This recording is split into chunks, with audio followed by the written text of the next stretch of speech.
Iran বিরোধী সামরিক অভিযানের চাপ কি এবার মার্কিন যুদ্ধজাহাজের নাবিকদের সহ্যের সীমা ছাড়িয়ে গেছে? 210 দিন ধরে সাগরে থাকা ইউএসএস আব্রাহাম লিঙ্কনে দেখা দিয়েছে চরম মানসিক অবসাদ ও নিম্ন মনোবল। আন্তর্জাতিক সংবাদ মাধ্যমের তথ্য মতে সান দিয়েগো থেকে রওনা হওয়া জাহাজটির ফেরার মেয়াদ অনির্দিষ্টকালের জন্য বাড়ানোয় নাবিকদের মাঝে তীব্র হতাশা ছড়িয়ে পড়েছে।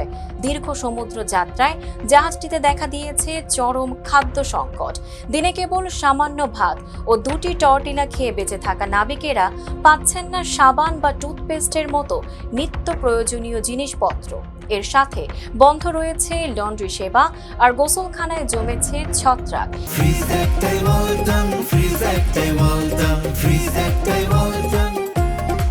এমন অস্বাস্থ্যকর ও অমানবিক পরিবেশে মানসিকভাবে চরম বিপর্যস্ত হয়ে অন্তত 6 জন নাবিক সাগরে ঝাঁপ দিয়ে আত্মহত্যার চেষ্টা চালিয়েছেন। স্বজনদের এমন নজিরবিহীন দুর্দশায় সান দিয়েগোতে 200 নাবিকের পরিবার ক্ষোভ প্রকাশ করেছেন এবং চিকিৎসকরাও তাদের দ্রুত বিশ্রামের সুযোগ দেওয়ার তাগিদ দিয়েছেন।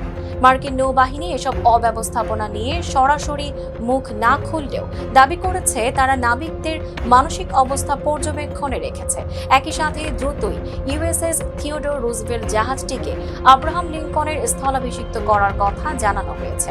রণক্ষেত্রের উত্তেজনার চেয়েও দীর্ঘায়িত এই অভিযানের মনস্তাত্ত্বিক আঘাত এখন মার্কিন বাহিনীর জন্য বিশাল এক challenge. Tanjiba Nowrin, face the people.